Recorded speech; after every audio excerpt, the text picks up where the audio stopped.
मैं एक बात बोलूं, आपने बोल दिया, अपना आर्ग्यूमेंट दे दिया। इस दुनिया में कौन लोग हैं जो प्रॉब्लम क्रिएटर हैं? वो जो करोड़ों भगवानों को मानते हैं, क्या वो आपस में लड़ते हैं? या वो जो कहते हैं कि एक ही भगवान है दुनिया में, जो भी उसको नाम देते हैं और कहते हैं वही सच है, बाकी सब झूठ है? आराम से समझिए कि जो हिंदुइज्म है वहां पर करोड़ों भगवान क्यों है, उसका लॉजिक क्या है? पहाड़ की भी पूजा हो रही है, मिट्टी की जो मूर्तियां उसकी भी पूजा हो रही है, सूर्य की भी पूजा हो रही है, चांद की भी पूजा हो रही है, किसकी पूजा नहीं हो रही है?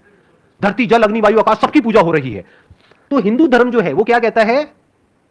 सब में भगवान है। इससे बढ़िया फिलॉसफी, इससे अच्छी फिलॉसफी हो ही नहीं सकती, इससे ओपन फिलॉसफी हो ही नहीं सकती। मतलब आप भी भगवान हो, आपसे भी जब मिलते हैं तो ऐसे करके मिलते हैं। मतलब क्या कि आपके अंदर का जो भगवान है उसको मैं प्रणाम करता हूं। आई एग्री सर, बट इसमें फिर ये पॉइंट भी है ना, मैं इस चीज से, इस फिलॉसफी के अगेंस्ट नहीं हूं, मैं उस चीज से दुखी हूं जो इनबैलेंसेज, इस थॉट्स, ये कॉन्सेप्ट ऑफ गॉड जो कि जनरली वैसे जैसे आप समझा रहे हैं वैसे लोग नहीं समझते ना, ज्यादातर लोग समझाते हैं और वायलेंस क्रिएट होता है। और फिर एक मिनट, आपने कहा वायलेंस क्रिएट होता है, वायलेंस की जड़ क्या है? इग्नोरेंस है, इग्नोरेंट होते हैं लोग। अब देखो इसमें कितनी बड़ी लॉजिकल फैलेसी है। अरे भाई साहब, ये जो आपके सारे फिलोसॉफिकल फंडे हैं ना, सारे हिला दूंगा अभी के अभी। आप कह रहे हो इग्नोरेंस जड़ है प्रॉब्लम की। इग्नोरेंस कभी भी जड़ नहीं होती किसी भी प्रॉब्लम की। Ignorance is not a problem. सबसे ज्यादा इग्नोरेंट कौन होता है इस दुनिया में? एक बच्चा जो अभी पैदा हुआ है, he is ignorant even of his own name. Is he a problem? तो ignorance is not a problem, wrong knowledge is a problem. Animals are ignorant, they are not a problem, right? You agree? Animals के लिए हम problem है, इंसान problem है। अगर animal से पूछोगे ना कि हाँ एक शैतान की शक्ल बनाओ, तो पक्का इंसान की जैसी होगी।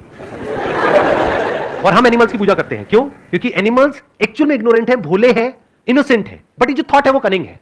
तो थॉट ने क्या क्रिएट कर दिया? अलग अलग कॉन्सेप्ट्स क्रिएट कर दिए। तो एक कॉन्सेप्ट है कि इस दुनिया में एक ही भगवान है, जो उसको मानता है वो हमारा अपना है, और जो उसको नहीं मानता है वो सब पराये हैं, वो सब गैर हैं। दोनों में से किसी भी कॉन्सेप्ट के साथ अपने आप को बांधना क्यों? अरे वो आप छोड़ो कि बांधना क्यों है, उसके पीछे भी एक रीजन है। क्योंकि एक इंसान को सिक्योरिटी चाहिए, उसको साइकोलॉजिकल सिक्योरिटी बोलते हैं। कॉन्सेप्ट के साथ ये करना क्यों है, ये कभी क्वेश्चन नहीं पूछा जाता है फिलॉसफी में। क्यों नहीं पूछा जाता है? वहां पे ये पूछा जाता है कि क्या है। साइंस इज ऑल अबाउट क्या, नॉट अबाउट क्यों। कभी ये नहीं पूछते कि लॉ ऑफ ग्रेविटी क्यों है, लॉ ऑफ ग्रेविटी क्या है। तो अब ये देखो कि इस दुनिया में क्या है, ये नहीं कि क्यों है। ध्यान से समझना, आप लोगों को ये नहीं बोल सकते कि तुम भगवान की पूजा क्यों करते हो। अरे करते हैं, वो छोड़ो, अपने अपने भगवान की सब पूजा करते हैं। बट अब ये देखो कि रियल प्रॉब्लम कौन है।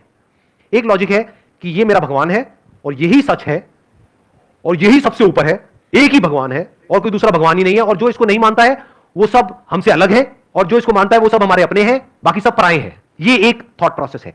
एक और थॉट प्रोसेस है जो कहते हैं कि सब में भगवान है और भगवान में ही सब कुछ है। मुझे ये बता दो, ये वाली जो थॉट प्रोसेस है, इसकी वजह से लड़ाई हो कैसे सकती है? ये तो इंसान अपने आप को सिर्फ डिफेंड करेगा ना बाकियों से। कोई इंसान अगर इस पे अटैक करने के लिए आएगा तो वो अपने आप को डिफेंड करेगा, वो अटैक क्यों करेगा?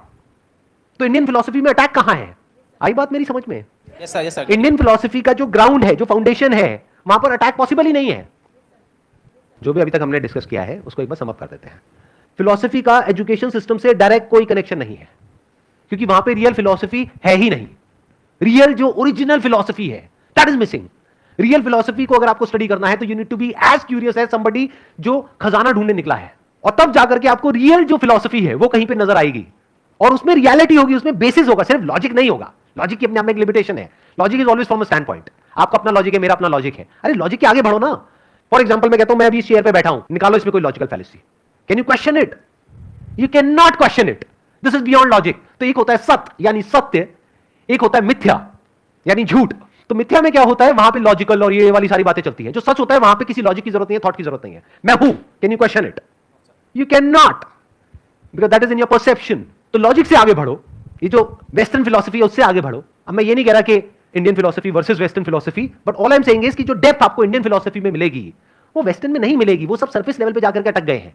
वहां आपको सारी थॉट की बातें मिलेगी, माइंड की बातें मिलेंगी, राइट और रॉन्ग की बातें मिलेंगी, कॉन्सेप्ट्स की बातें मिलेंगी, आइडियोलॉजीज की बातें मिलेंगी, क्वेश्चनिंग की बातें मिलेंगी। उसके आगे आप बढ़ ही नहीं पाओगे।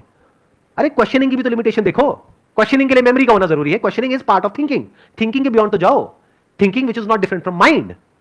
माइंड मतलब क्या होता है? ब्रेन के अंदर कुछ सेंसेशन चल रही होती है, कुछ आप अपने आप को बोल रहे होते, दैट इज थिंकिंग। तो उसके आगे क्या है? उसके आगे लाइफ है।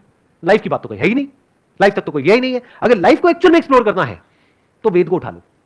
वेद में भी अगर और आगे जाना है तो वेदांत को पकड़ लो। वेदांत मतलब the end of Vedas, the pinnacle of Vedas, the pinnacle of knowledge. Veda का मतलब होता है नॉलेज।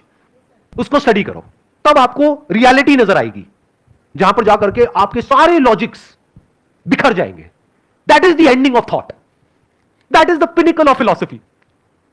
माइंड के बियॉन्ड क्या है? How can you transcend mind? Is there a way, is there something beyond mind?